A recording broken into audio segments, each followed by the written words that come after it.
so we'll get started. So that's me in the upper left. I think you can probably see me in the webcam right now too. I apologize. I chose self-care. We did a webinar at the beginning of the week on self-care and the importance of exercise. So I chose to go exercise and then lost my window for fixing myself up. So, so Sheila McCoy, we're so happy to have you all the way from Vermont. Do you want to say hello to everybody? Hi.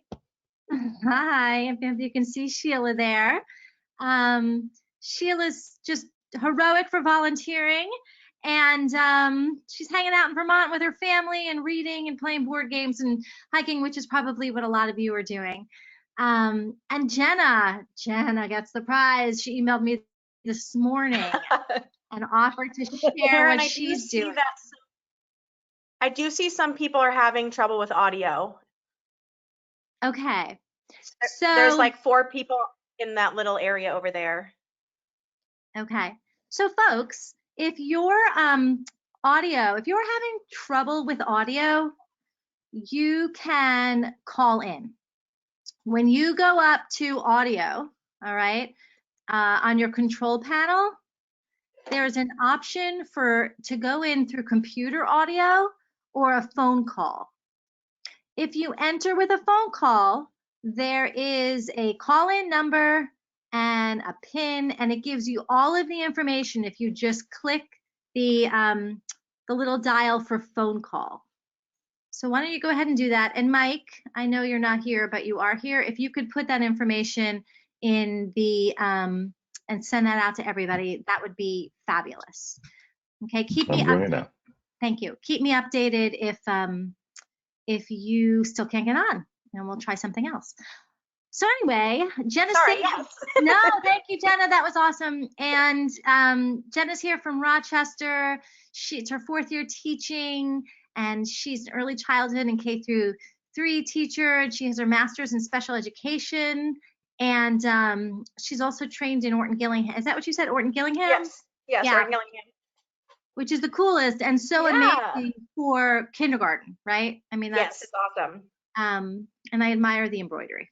Thank you. It's a lot harder than I thought it was going to be. I'll have to remember that once I pick up my empty nest hobbies when my children leave next year. Yes.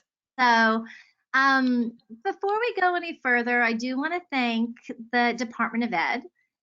The Department of Ed, a woman named Caitlin Davis is the head of the department that is helping us to bring you all these webinars. So we're super happy about that, and we want to thank them. And we really want to thank all of you. I have to say it's been a very busy week for Demonstrated Success. And I have been working so many hours and done so many webinars. I have heard so much amazing stuff that's going on and that people are learning. I myself have learned from all of you tons this week. My portfolio of technological capabilities has tripled, and I'm grateful to that. I'm so impressed with the feeling of camaraderie, the dedication, the risk-taking. It's amazing. And I don't know if any of you heard, but Mike Pence evidently complimented New Hampshire and Florida as being the leaders in virtual learning in the nation. And so that's been in a Manchester newspaper and one of the Boston newspapers and another one that we were talking about this morning. So I just want to say thank you to everybody. You're all muted in case you haven't noticed, because there's so many people on. Everyone stays on mute. And the hope is that you will write your questions in the little questions place in your control panel to the right or the left, whichever side of the screen. You can raise your hand, and at the end, if you raise your hand at the end, then I can unmute you. But we're going to keep the unmuting until probably the last 5 or 10 minutes or so, and then you're just free to talk with the group. All right. So those are sort of the logistics, and we'll just go through, you know, Sheila will talk about what she's doing in Hanover. Jenna will talk about what she's doing in Rochester. I'm going to share some great resources that I've picked up this week, and then we'll just have open discussion. So without further ado, this is a letter home that Sheila shared with me. And if you just want to chat about the letter and how you've been communicating with families, that's great, Sheila. So before we were told that we were going to be closed, we were kind of given a heads up that we might be closing. So all grade levels got together and decided what they were going to do. And our kindergarten team decided that we wanted to first send out a letter to the parents and let them know what was going to be expected and to give them some ideas of what would be happening when we launched our remote learning. So this letter is just to give them an idea of what we were expecting, what they should expect from us and what we expected from them, trying to calm the stress and the anxiety that everybody was having. Okay. And what was the response? It was really well received. Parents have been so helpful and helping us with the technology pieces that we don't know, and just very flexible. So it's actually been a really good experience so far. That's great.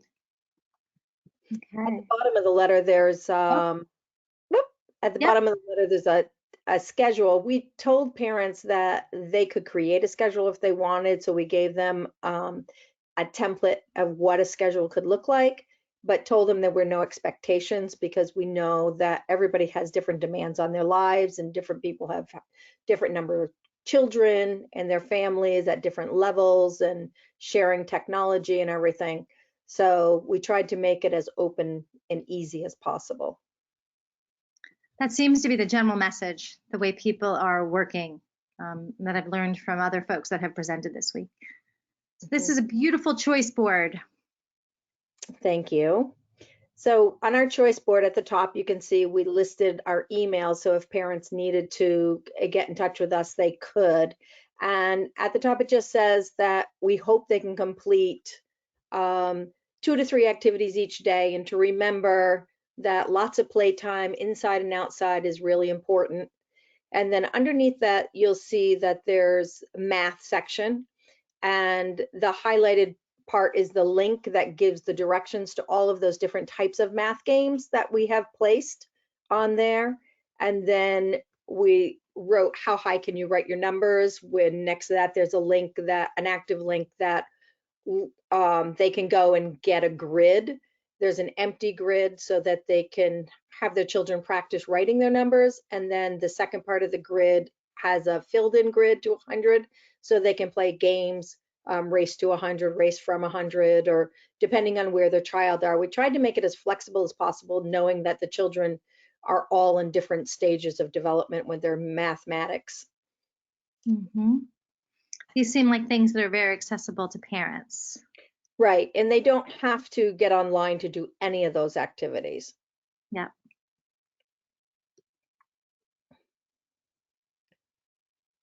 We have some language arts. Yep. Yeah, our language arts, you can see at the top, it says read, read, read. Several of the children have been signed up on Epic, so they have access to lots of books online, which they can choose, or I can assign books to them. And then Scholastic, Epic has donated their time, as well as Scholastic Learn at Home. And Scholastic has put on different activities each week. So there's a week 1 and a week 2, and they said they have more that they will share with us. And so the children have lots of opportunities to do different activities through them. And then underneath that is journal prompts. And what we did is we brainstormed different types of ideas that the children could write about. And in the beginning, it was things like, what is one thing you like about being home? What is one thing you miss about being at school?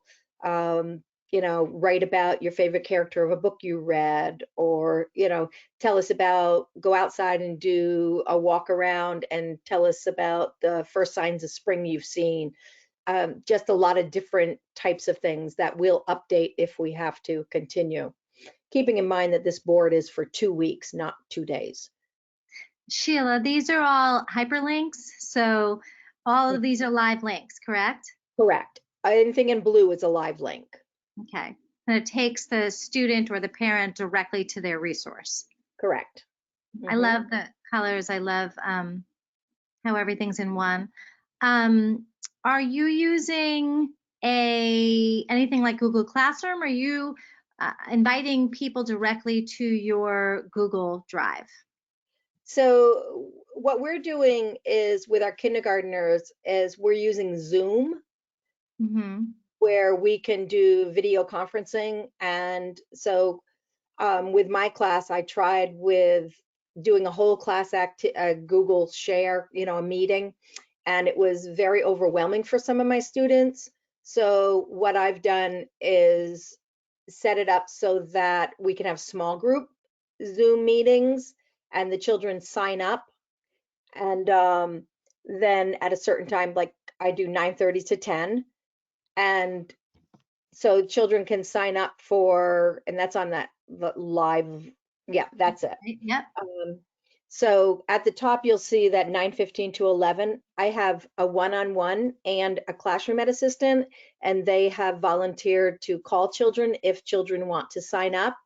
So they just put in their name and their phone number, and one or the other, depending on when they signed up, one of my two assistants will call them and have a short phone conversation.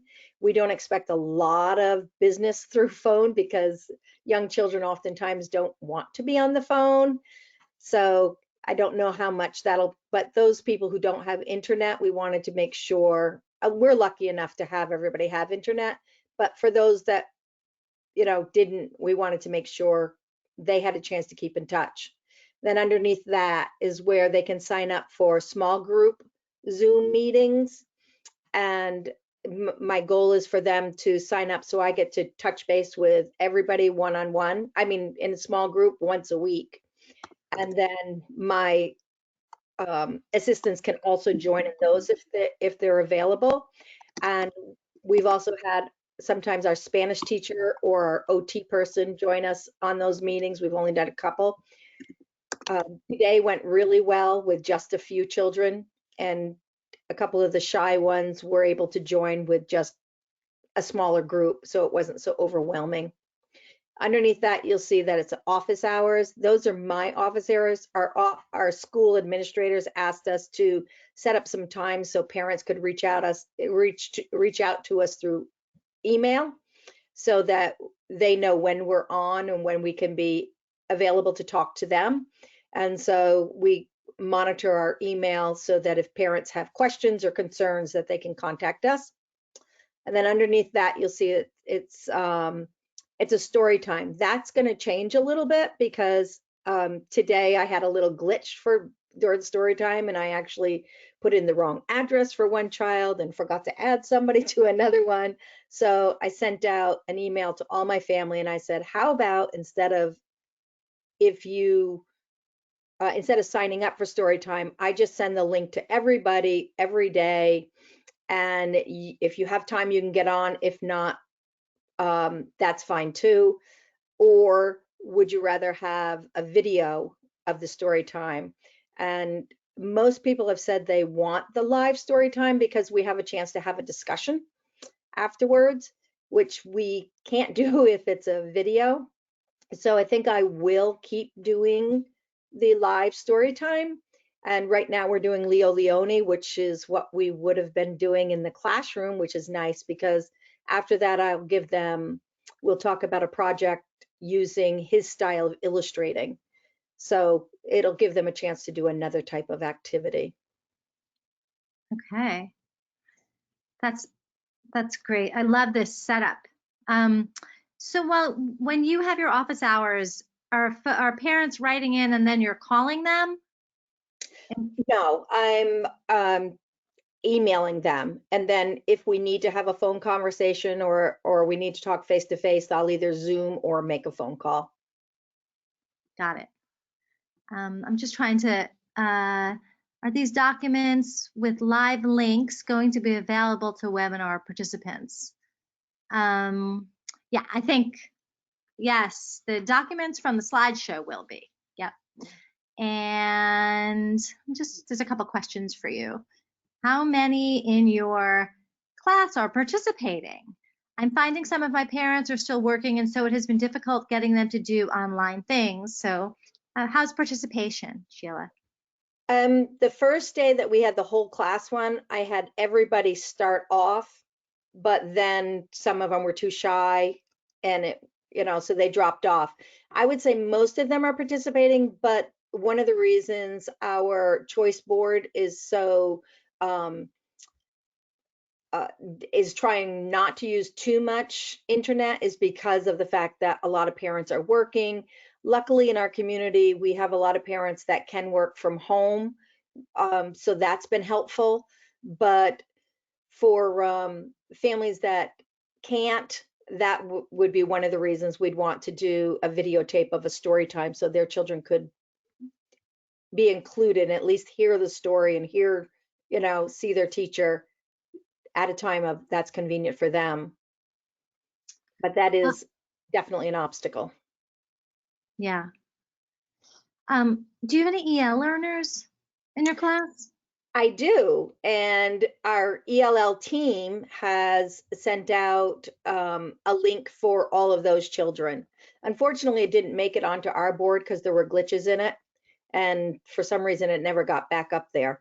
But they are reaching out. I have one of the ELL people, every time they reach out to my students, he keeps me in the loop so that I can either join them on a Zoom or I know what they're doing via email. Mm-hmm. And the same with my children who are on OT or on IEPs. We've been keeping in close contact with all of them through email or Zoom, depending on the situation. Have you thought at all about differentiating for the different levels of your kids using that your different, like your Zoom, your small group Zoom signups, or have you thought about differentiating with the current process that you have? Well, right now, we only have this for 2 weeks, and one of the things our team is talking about is how can we best do that, differentiate for children. And one of the things that I am thinking about is while in the classroom we differentiate within the group and allow them in to group different levels. I think for this it might be frustrating for children who are either at a higher level or a lower level, so I might do small group. If it continues, I might do, probably will be doing small group within homogeneous groupings so that they have a lesson that is going to be something that they can be a part of. But our choice board has activities that will allow differentiation within the games themselves or the activities themselves. Right, that's true. Okay, so I think let's keep going. Sheila, is there anything else you want to add before we move on? And folks out there, if you have more questions for Sheila, we're certainly opening up questions later in the webinar. So don't worry, don't feel like you've been forgotten. Yeah. Well, on our choice board, if you go down, you'll see language. We saw the language arts. You'll also see specials. Our art, music, and PE have live links on there as well, so children can access activities for those areas as well. And our Spanish, our science, and our Spanish also has activities with a link, a live link is there. And down at the bottom, you'll see the art, PE, music, and sing along. Probably can't see the whole thing. We can see on Google. Did you collaborate with your Unified Arts folks to make this all into one document? Yes, they sent us the links and then I put them into the document. And the document was actually given to me by another colleague, as well as the outline for the live where the children can sign up. So it's been a big collaborative piece. It hasn't been done just by one person at all.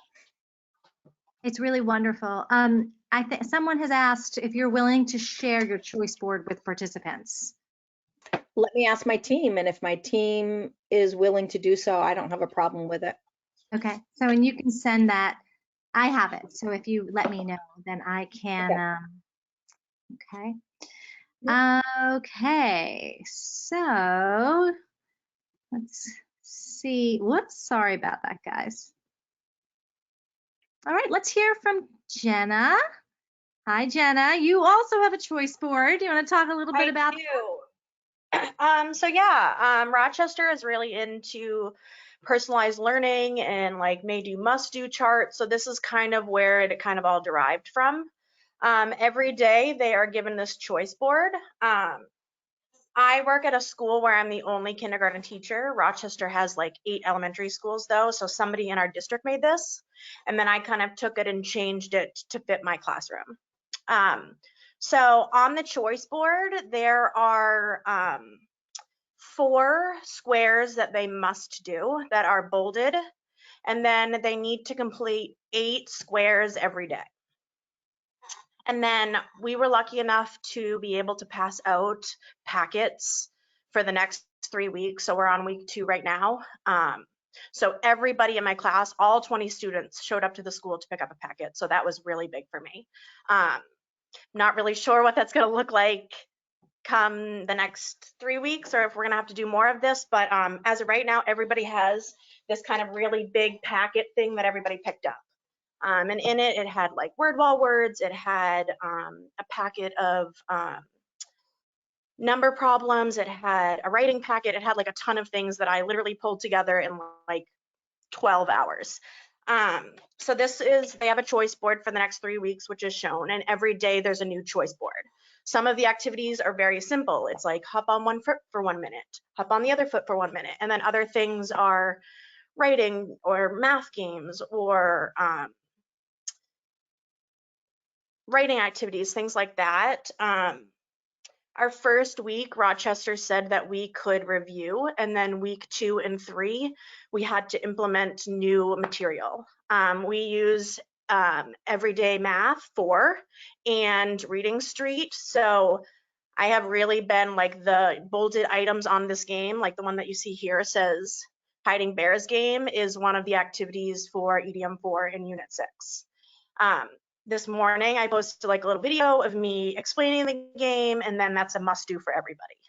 I try to do a writing, math, reading, and sight word must do every day. I also have run a Google Classroom, so if you want to go on to the next slide, I might think that's Sure. it. I have a couple questions, or one question. Yes. Are you actually asking students to show you their Yeah, work? so every day my students have to or are supposed to connect with me one thing that they did. So they can pick anything. It could be a must do square, or it could be a picture that they've drawn because it was like draw a picture for somebody in your family and hang it on the fridge. So I do hold them accountable, but they are to be able to choose. I said in the comments over here, my participation some days is like, I've heard from everybody except for 4 people. And then some other days I go and I've only heard from 6 of my 20 kids. So it's definitely kind of all over the place. I do have a classroom para of my own, and then I also received another para at our school to kind of support kindergarten. So I will talk about how I'm utilizing them, but they do check in with my families. Like I said, I have a Google Classroom that I'm going to talk about, and I also use Class Dojo to send text messages. I don't use any of the other kind of things on Class Dojo. I literally only use it to send videos and to communicate with parents. And I actually, sorry, are you guys both full day kindergarten? Yes. what'd you say? You're both Yes. full day kindergarten? Okay. We don't have specials, so we're technically get out 45 minutes early before the rest of the school, but we just don't have specials in Rochester. I incorporate them in our day, but I don't specifically have like a gym time or an art time. So that's just a little something different. But yes, we are full day. Okay, thanks.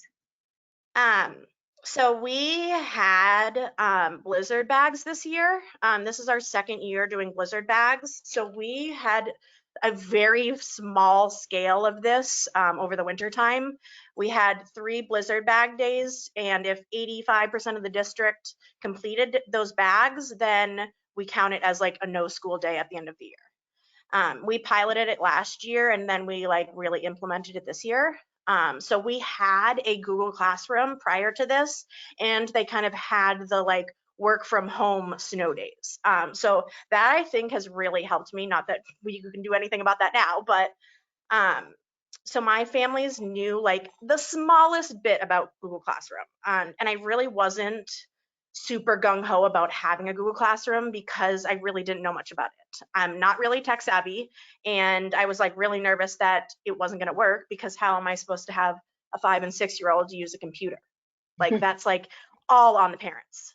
So that definitely was a worry that I had in the beginning, but I have to say I have probably at least more than half of my class onto Google Classroom, and they are commenting on things and watching the videos and doing what I would hope would happen. So on the screen there are a couple different features on Google Classroom. To set up a classroom, the families need to accept the invite in their Google. I have their Google email and their password, so I invited everybody, and then I went in to all of my kids' emails and accepted the email into it.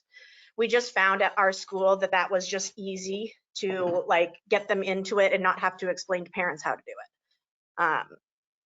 So that was kind of how I started this. I didn't like upload anything prior to this. I literally was like, on Dojo, I was like, this is the first time I'm ever kind of using Google Classroom. Like, please work with me while I try to get this set up for everybody. So the picture on the left is kind of the stream. It's kind of like Facebook. It literally just has a continuous roll of things that you have posted. And then at the right-hand side, where it says math and reading and science, is our classwork tab. And this is just extra material right now. I don't expect my students to be doing these things, but it's just like ideas and projects and things that I literally took off of Pinterest and just put them in there. So there's like some anchor charts and there's some activities, but that was just kind of an additional resource for my kids to use. If parents are feeling like, all right, I did the eight squares on the choice board and it's only 10 o'clock in the morning. Like, what else can I do for them? So that's kind of my Google Classroom. I have been working, like, I literally have been sending videos to families of like me signing in, clicking on Google Classroom, like going in and like doing things to show them, because I have like grandparents raising 5 and 6-year-olds who don't even own a computer. So that was a big struggle of ours. My district luckily rented out Chromebooks. So if you needed a Chromebook, we contacted everybody in the class and asked them if they had internet and if they had a Chromebook. And if they didn't have a Chromebook or internet, the school was like going to set that up for them. So that's something that my district has done that I am very lucky to have, because not everybody does have a internet or access to a device. I have a question. Yes. So you made video directions. Did you make any accompanying written directions, or were folks okay with the video directions? So the packet that they originally picked up, I can totally post it. I'm it's in like a PowerPoint, but I explained basically like everything that they needed to do within the next 3 weeks. And for the most part, if I post a video and explaining something and then somebody else on Dojo will like message me and be like, I still can't get into this, I will like direct a message or a direct video just to them. Be like, this is me getting into your kid's account and this is how you do this. So for the most part, the videos have been working. On the screen right now is a video recording app called Loom, and a little bit close to Zoom, but different. This is where you can record videos. I feel like this works better than my iPhone camera. I mean, it's the same exact thing, but so what I do for this is I have an account that I take it on my phone. I can even actually show you. And I copy the link once I am done, and I will post it into my Google Classroom, or I will post the link into Dojo and send it out to my families. Dojo has a stories app that they just, or a stories icon that they added where you can take videos, but I feel like this just works so much better. Like that video right there at the top is me explaining our math game this morning, and then underneath it's me sending out a video. So I really recommend using that app if you're going to record videos. Okay, can we go down? So I just need to make it very clear. It's an app Yes. that you're using on your phone Yes. to make the It's video. literally right, like a little, yep, that little app right there. Okay.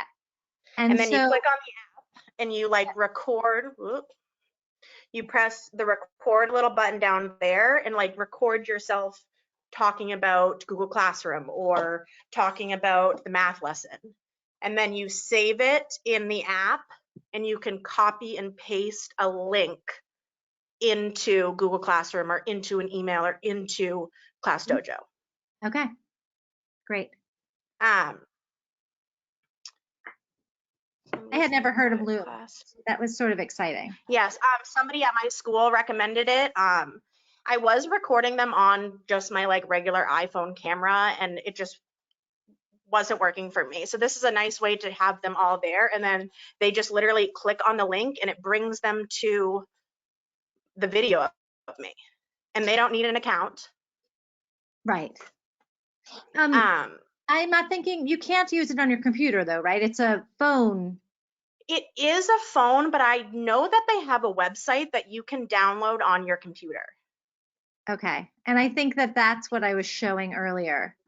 Yes. I couldn't download it, but here is their website. Yep. And Loom.com. yeah. So. My para did make a YouTube account, and we've run into some families having like video restrictions on YouTube, and then they can't access the video. So that is, I know, another thing that people are doing is like creating a YouTube account and kind of displaying videos that way. So yeah, that's how I'm sharing and taking videos, and I will post like a reminder. Basically, whenever I post something, I will post it in Dojo. I have 19 out of 20 parents on Class Dojo. I didn't have that during the school year, but since all of this has happened, a lot of them have joined it, so that's been really great. So I will post it in Google Classroom, and then I also might just say like, hey, posted a video on how to use Google in Google Classroom, check it out. And I'll send it out to all the parents in Class Dojo. Can you just do me a favor? I thought I had put in a place. You know what, I didn't send you a picture of Class Dojo. So can you tell us a little bit about what that is again? So Class Dojo is this little tiny icon here at the bottom, and I'm gonna pull it up. And it basically is texting through an app. And parents, you create a classroom, and parents join the classroom, and everybody kind of has their little monster icon, like those are all the kids in my class. And then down at the bottom, it has stories and messages, and this is messages, and then these are all messages from people in my classroom. It's just parent based. The kids don't, at least for me, the kids don't really have access to there's other tools on it, like you can reward points and kids can earn like prizes, and there are a bunch of other things, but I strictly only use it to text with parents. And since we started remote learning, they added a stories where you can take videos on it. And so like if you go over to stories, like I've taken a couple stories and shared it on the little like stories thing. So it's basically just not using your cell phone number to text parents. Got it. That was, and it's really easy. It's free. I've used it for the past 4 years to connect with families. You can send pictures on it. So that's like one way that my family, so they have to complete 8 of the squares and then let me know one thing that they can do. And they can do that by sending me an email, messaging, or writing a description on Class Dojo. or posting on our Google Classroom stream. Some kids like pop onto Google Classroom in the morning and are like, good morning, everyone, happy to be here. And then some other kids just like kind of comment on other teachers' videos and things like that. So people definitely use it for different things, but I've really liked it so far. And I have it up right now. Obviously it's free, Yep. like everything else is right now, which is fabulous. So you can see the site right there. Okay. So yeah, somebody asked, do they see your cell phone number? They don't see your cell phone number. You create your like own account on it. And then you go in and you can invite parents and create your class, and you can invite parents through email and through text message. There also is like a printing out an invitation, but obviously you can't send that home right now. But you could like print out the invitations and then save it in email to families. But if you have cell phone numbers of like your parents and families, I literally just like type in the person's phone number under my child's name. So say my child's name is Frank. Underneath Frank's thing, you can say like add a parent or invite their parent, and you literally just type in Frank's mom's phone number, and she'll get a text message saying like, welcome to Miss Tilden's classroom, please join, and they download it and join, and they're in. That's excellent. Similar to, I know some people in my school use Class Tag. It's very similar to Class Tag, if you know what that is. I think Class Tag has some more features than Dojo. I haven't personally used it, but I know somebody else in my school uses that. Jenna, have you used Screencastify at all? No. Okay. What is that? Well, it's another video app, and some folks have talked about it on some of the webinars that we've done. And I would encourage you and everyone who's listening to just explore the different options and see what works both, best for you. You had said earlier that just taking the video on your phone wasn't working as well for you, so you switched to Loom. I think a lot of people are having a lot of success with Screencastify, and it's just another tool that folks are using.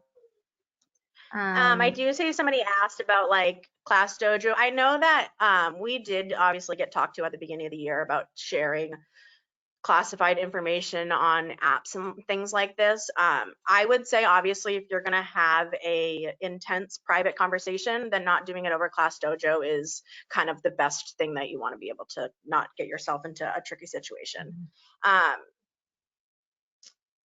Another thing I was going to say, so in Google Classroom, I have done 2 Google Meets. And basically what that is it's basically like Zoom. You send out an invite to a couple kids, your whole class, and at a specific time. So it would be like Monday at 9 o'clock. And you send out an invitation to everybody, and you basically have like a video conference, kind of like this. The first time that I did it was quite the ordeal. Like there was kids talking over each other. Everybody was excited. It was cute, but I felt very overwhelmed. I know a lot of my kids did.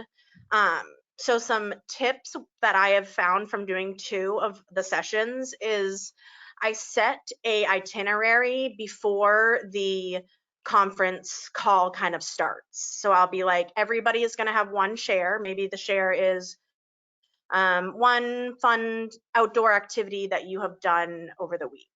And then everybody will have a chance to share while I ask everybody else to mute their microphones.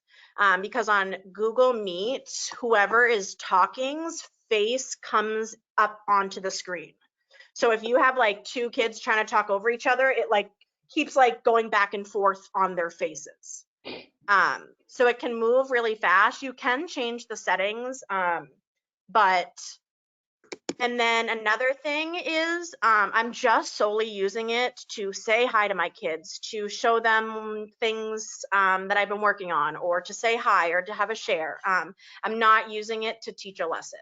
The first time I had about 8 kids and like 4 or 5 teachers. And then the second time I had 3 teachers and like 4 or 5 kids. So it hasn't been my whole class at all. But we did we'll do a question, and then everybody will kind of share and chat, and then we'll either do one of the teachers will read a story, or we will do a Go Noodle. I'm sure everybody knows what Go Noodle is, but if you don't know what Go Noodle is, it's like a movement and dancing website. It's free. So if you don't have it, definitely get that. My class really likes it. So yesterday everybody kind of got to share something. Some kids brought like stuffed animals and we're showing stuffed animals in the screen. Or other kids are showing like projects that they did. And then I just showed a Go Noodle, and then we ended the conversation. But next week, so I have my own personal class para, and then I also was given another para in our school, and they are splitting up next week.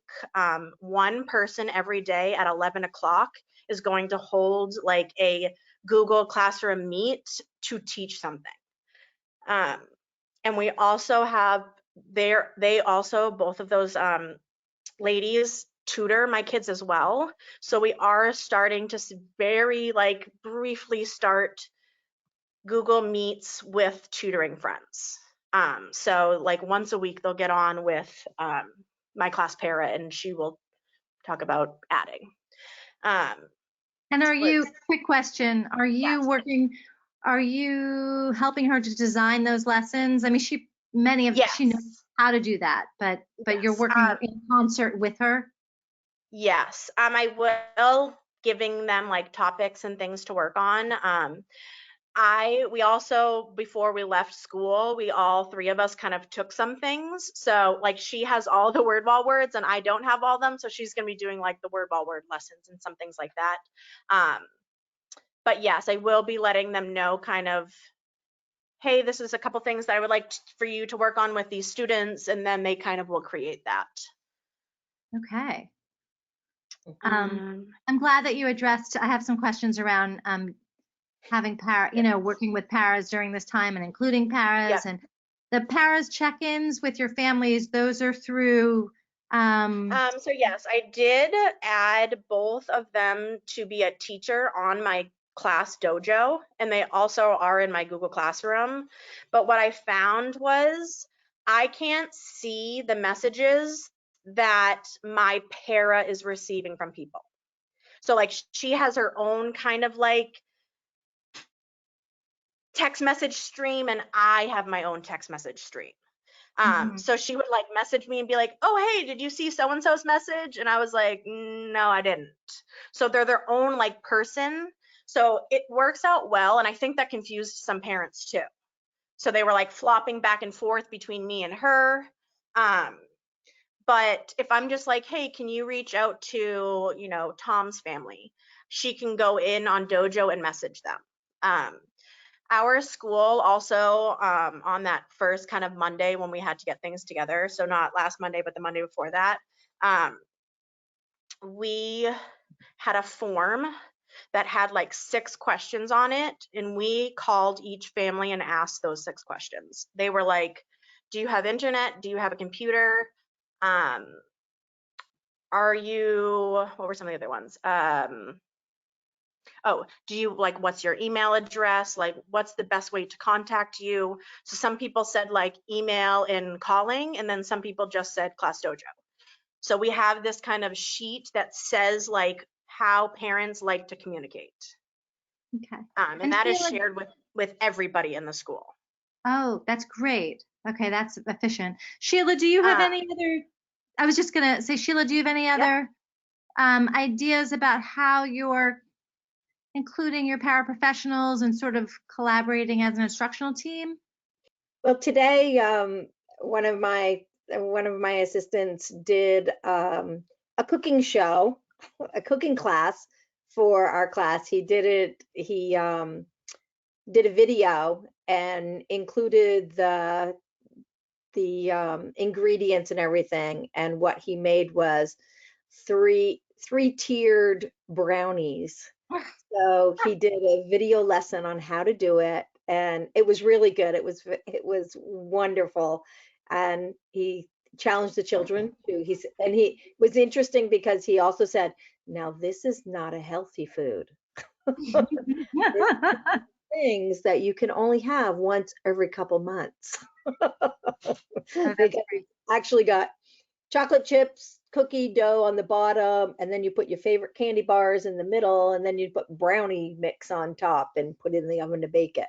So other than that, I'm looking for ways. One of my assistants is sending snail mail letters to the children, one each week, and including an activity, whether it's a dot to dot or some kind of puzzle paper to do, so that she's keeping connected with them as well. But we are open to suggestions. So if anybody has suggestions, plus we have people riding buses to deliver mails to families as well. Yeah, Yeah, I that's was gonna say, I know that my or both my paras, I guess at this point, are feeling like they are not being utilized. So every morning I do check in with both of them, either via phone call, via FaceTime, or just like through text messages. I do try to give them one or two kids to try to check in on if I haven't heard from them in a couple days. Even if it's just like sending so and so an email. And then some other things that they do. This week, I gave them a schedule of videos and links that I would like to try and share. So this week, our book for Reading Street was fantasy, and it was about animals. And so on Wednesday, I had one of my paras share a video about facts about animals. So I do try to post in my Google Classroom like 2 or 3 videos a day and like a link to something. I know that they have the 816 squares on the choice board, but I mm. am really trying hard to utilize my paras and like have them feel like they're being used. I have to say that this is the most conversation all week that we've had around supporting paraprofessionals, and their involvement and helping them to help students right now. So I'm very appreciative to Yes, both of I you, and then to Yeah. people who have asked the questions. So I do know somebody above, I think, said something about IEPs. So I have 4 IEP students in my class and 1 ESOL. And the school has edited IEPs, at least in Rochester, to reflect remote learning, because technically by law, those services need to be serviced. And so our IEP teams and like service providers are setting up kind of conference calls. I have one little girl who has speech, and I know that they've set up like a video conference call for her to be able to receive her speech services.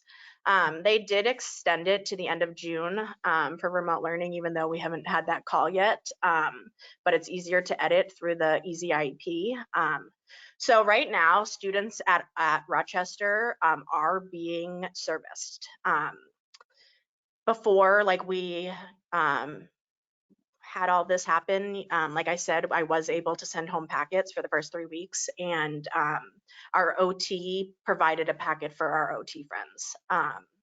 I do, like on Fridays and in my Google Classroom, I do have like tabs on like fine motor skills and kind of extra things to do for those kids, and maybe I'll send them, a little email like, hey, check out the movement activity that I just posted or something.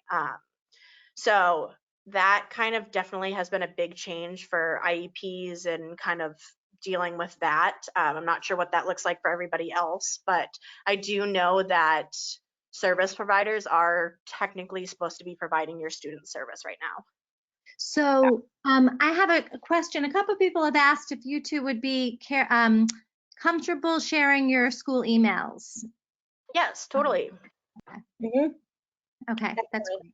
Because I think people would probably like to carry, maybe some people have specific questions that may or may not be addressed in the webinar. I do want to Let everyone know that we aim to offer a webinar next week specifically targeted for paraprofessionals and helping paraprofessionals and teachers and special education teachers all collaborate during this time, and then hoping also to offer a webinar focused on providing special education support. So, and tomorrow, excuse me? When is that? Where I will let you know the calendar. Okay. It'll be posted probably by the end of the day today. Okay. And all of our webinars, and I'll go over this at the end, but they're also all listed on our website. And so those should be listed either later today or tomorrow morning. The other thing is now that the governor has issued the May 4th shutdown, we can now have our paras start replicating, making games and activities for our students. Our principal has asked us to hold off on that until we got the word, and now that it has been announced, I can have them work on things like that we can get out to children to play to support their learning. Because it's going to be a while. I know that our SAU was coming together tomorrow. We have not set up any type of assessment. So I am tracking like who sends me work and what they're doing, but I am really not assessing my kids. We just finished unit 6 of EDM 4 and there's end of the unit assessment, but we are, as of right now, not mandated to be assessing our students in that way. On Google Classroom, you can like post an assignment. So my plan is tomorrow to post a hopefully mandatory assessment type of deal, just like asking a couple questions about like our reading street book this week. I'm sure that is to come or something of that nature, but that's kind of where we are right now with like assessment and tracking data. We're just kind of recording everything. I created like an Excel sheet and I shared it with kind of everybody who's in my classroom. My school also has a big teacher Google Classroom where we have some documents like communication logs for kind of our like harder families who might have, 3 kids in our school, so we can all kind of connect and be on the same page about giving work and connecting with that family. Have you heard from this family? So that's been kind of nice to be able to, people can kind of just log, like, to talk to mom tonight and she asked for so-and-so, or, family is struggling with getting work done. So they have set that up, which is kind of nice. We are very Google driven in Rochester. So that's kind of been nice to have that. It sounds like there's a lot of great collaboration. So I think I'm going to do now is I think I'm going to open up to attendees to, if they want to raise their hands now, if anybody wants to add to anything that Sheila and Jenna have said, and have some good ideas or have some specific questions. So I'm going to invite you all to, in the control panel, if you want to contribute live, then you can just put your hand up and I can unmute you. I also want to tell you going forward what I have to offer, just so you know, because there's only about 6 minutes left before the end of the hour. So I will be sharing shortly 4 or 5 different resources that are good for kindergartner students that I think will be interesting, but I also want to let you know in advance that if you have to get off a little bit on time, then that's fine. And you'll all be getting access to a recording of this webinar. So if anybody wants to raise their hand and has something they want to contribute, this would be the time. So, Judy. I just see somebody's comment about, am I finding parents overwhelmed and things like that? Yes and no. Like on Monday, I felt like my Google Classroom had like 10 posts from teachers. I have a reading specialist who's also in my Google Classroom, and she posts Haggerty videos. It's a reading program every single day. Talk about that in a sec. Yeah. I'm just going to unmute. I have Yeah, unmuted totally. Judy. So Judy, did you want to ask a question or add something? I just wanted to say something to the person that was wondering about what paras could do. And I Yep. wanted to tell you a couple of things that I've done. We have a local TV station here, and they were kind enough to let me go down and read 3 books and then put it on YouTube so my students can watch it. Uh-huh. One of the books was The Very Hungry Caterpillar, because the kids are going to be doing a lesson on butterflies next week. I also went out during the snowstorm on Tuesday and built a snowman, took a picture of it and sent it to all my students, and they were thrilled. They laughed and laughed and laughed. I do try to check in with them every day, and they send me pictures and videos of things they've done. I miss them, and I think they miss being there too. Yeah. I hope that helps anyone. Yeah, thank You you. know, you reminded me Yes. that it's such a major role to, I mean, especially I think even in classrooms when we're in the brick and mortar building, for paraeducators have a special place in terms of creating relationships with their students. So thank you for that. Well, you're very Yeah, welcome. we've done some. Go ahead. Okay, sorry. No. This is my 3rd year as a paraeducator in kindergarten, and I'm thoroughly enjoying it. And I think the kids are enjoying me too, because we do silly, crazy things that they love. Okay, and I'm just Yeah. I would go for it, Jenna. I was about to say, Judy, I had my para, she did the same exact thing. She went out side when it snowed and she built like a snowman with her nephew and then posted like different steps on how to make a snowman. And like Sheila was saying, we've actually started a cooking show as well on my kind of Google Classroom. And it's just like simple things. It could just be like our reading teacher did like how to make a smoothie. Just really like trying to add in some of those fun educational things to your classroom, but also trying to have that balance of you don't want to overwhelm your students and put too many things. But those are some great ideas. Even like just thinking outside the box, they could make a video about, you know, tying their shoes or how to, you know, make a peanut butter and jelly sandwich or something very simple. That's also kind of fun. Okay, I'm gonna pull ahead and just sort of show you a couple more things before we leave. I don't see anybody else raising their hands. So before we go, I wanted to show you just a few resources that seem to be superb for kindergartners. So this first one is PBS, and you can go in here and basically find lessons around any sort of any subjects. You can go in here and let's just say we could do life science, right? And this is again PBS Learning Media, and I can go to grade K, and there's all sorts of lesson plans, audio, image. We'll go for video, and then they have these sweet videos that that your kids can use for content that will be age appropriate. You know, I mean, obviously you have to test them. That you can share with your parents, you can share with your students, and so on. So I would encourage you to explore PBS resources. And there's some questions that I'll get to again at the end. I wanted to share this with you. This was created it's called S'more, S-M-O-R-E.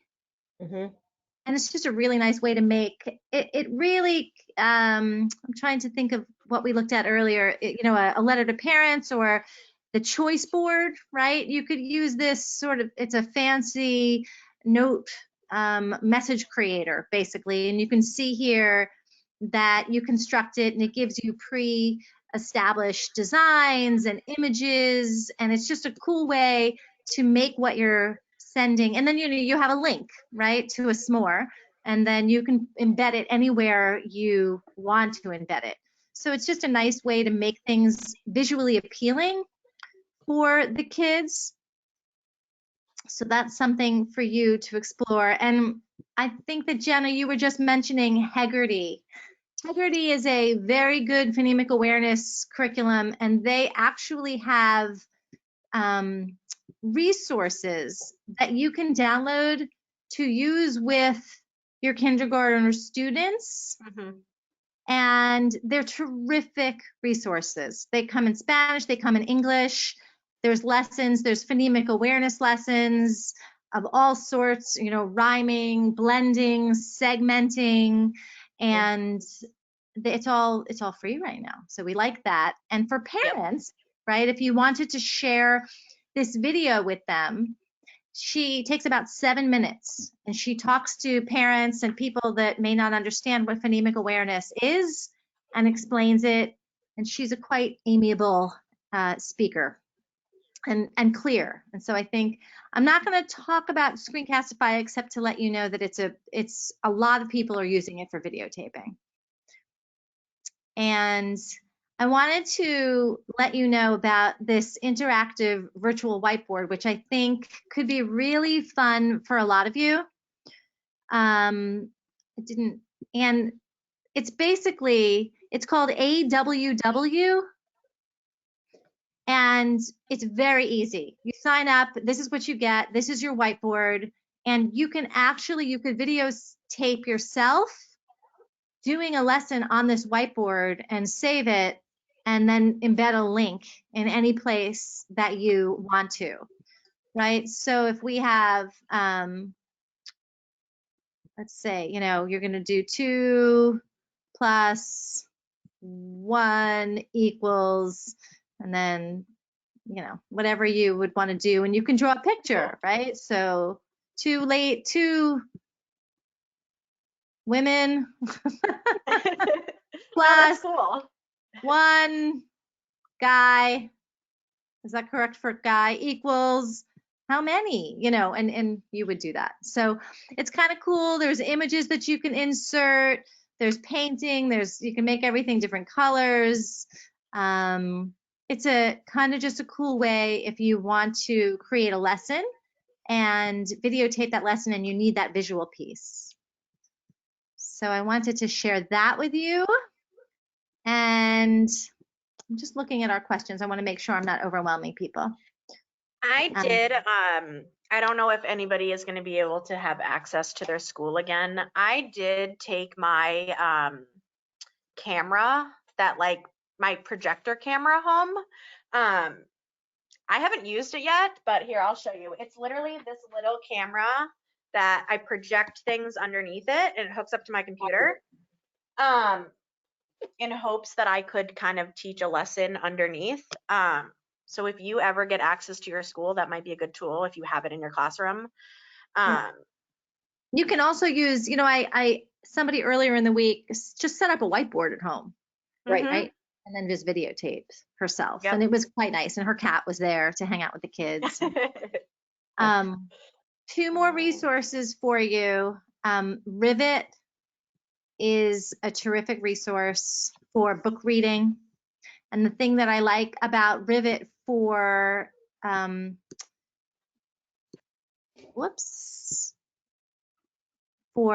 kindergarten is that you can pick the level. The books, the books can be read to you, and this is not going to be fully live, but if the kid is reading out loud and the child gets stuck or mispronounces the word, they'll actually, the program, and it won't do it because this is, it's actually an app and the web version is not quite done yet. But if I'm reading this and I say this name wrong, right, the application will underline what I made a mistake on and sort of leave it blank. And then it'll offer the pronunciation. Okay, so I think that this is, and these books seem really fun too, in case you're not noticing that, right? So these are some just really fun. So Rivet's a great one for you. And last but not least, Pebble Go, I discovered. I should be,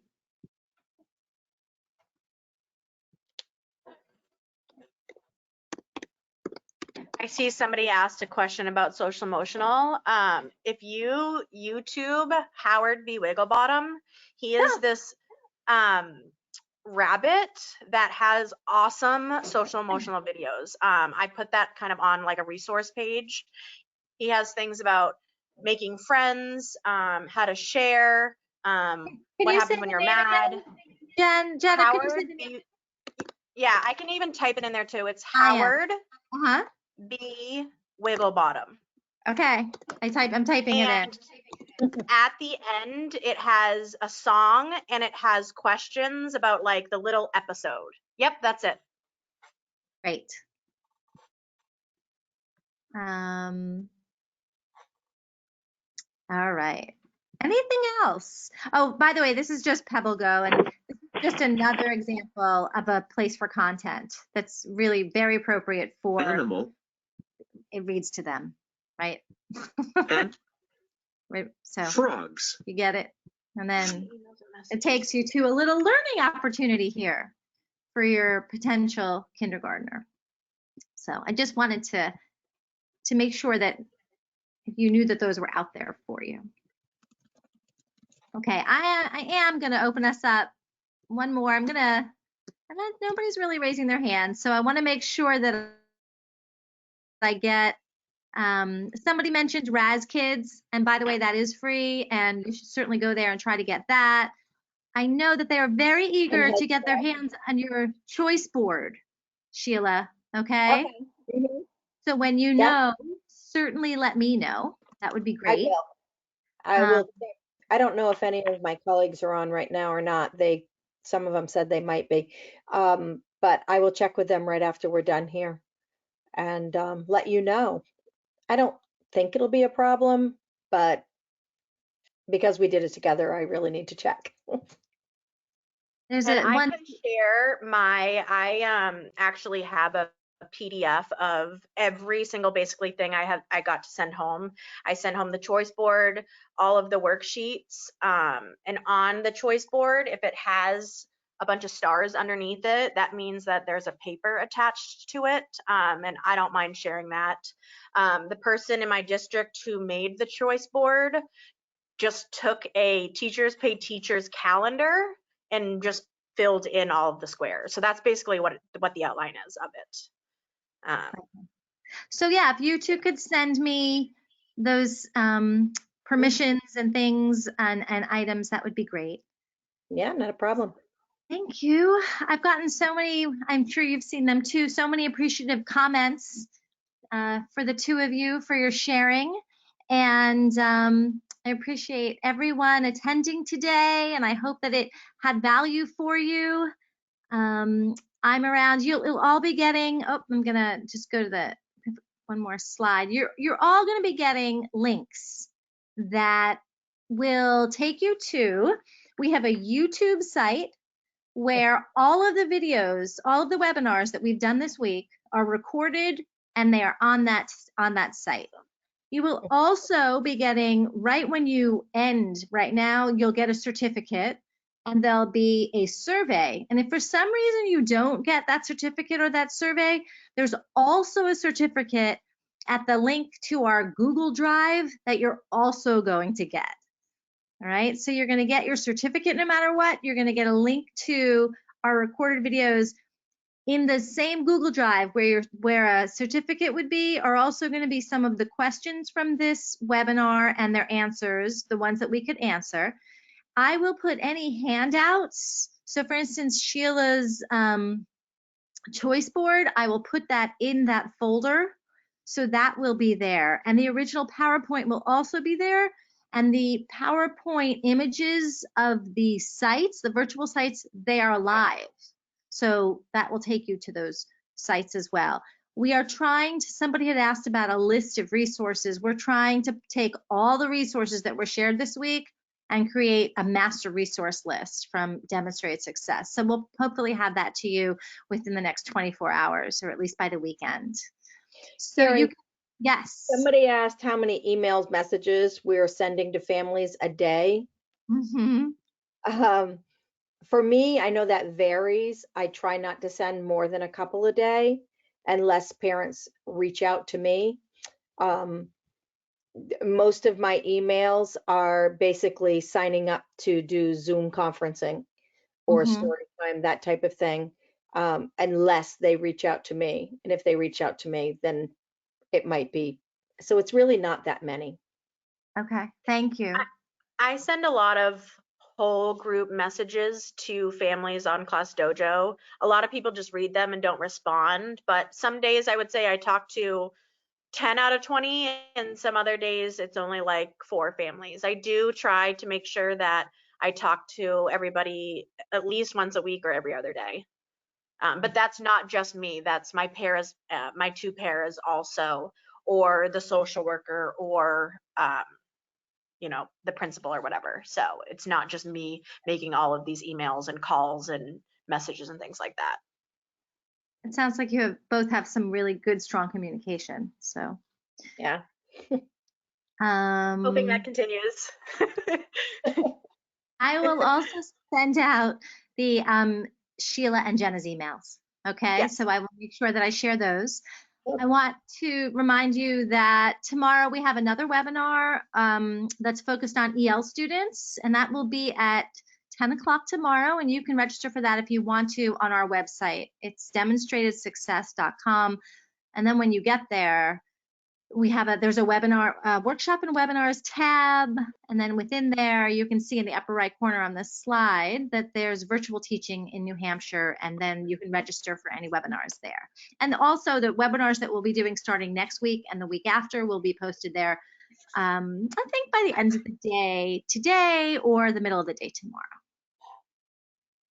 And there is, I guess, I could type in your email address is right here. So why don't we just go ahead and do that?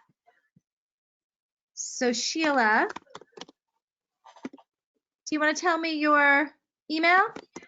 Sure. It's Sheila.McCoy, all lowercase,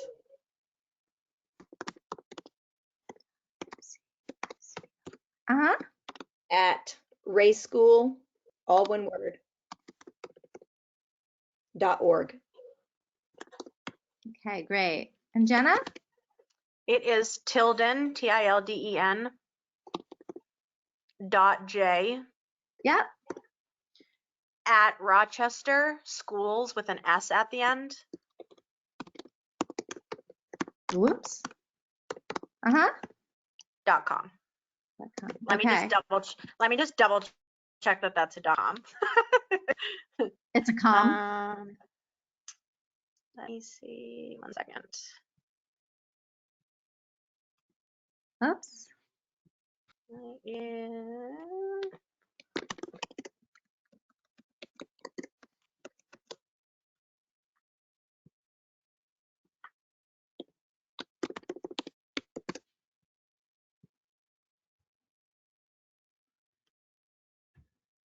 Okay. So I think that wraps it up. Yep, that's good.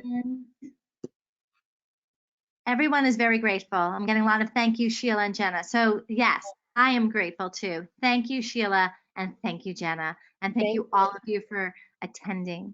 All right. Thank you. And then you're welcome. Enjoy the rest of the day.